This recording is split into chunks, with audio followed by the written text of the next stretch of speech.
তারপরে নারিকেল এগুলো দিয়ে বানায়, কিন্তু ঢাকা শহরে দেখেছি শুধুমাত্র নারিকেল দিয়ে বা অন্য এলাকাতে নারিকেল দিয়ে বানায়, তো আমাদেরটা একটু ডিফারেন্ট।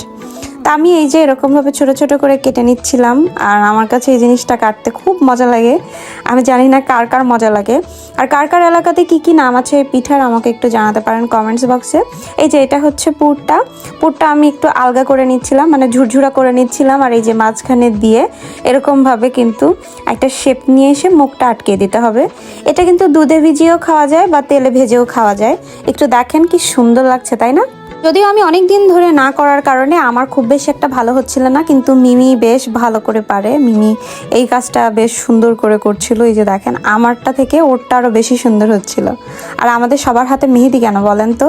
এর আগে কিছুদিন আগে আমরা একটা বিয়ে খেয়ে এসেছি, এই কারণে সবার হাতেই মেহেদি। আমার মা এই যে এই পাশটাতে বসে বসে বানাচ্ছিল, পরে আমি ছেড়ে দিয়েছি, বললাম তুমি বানাও আর আমি এইদিকে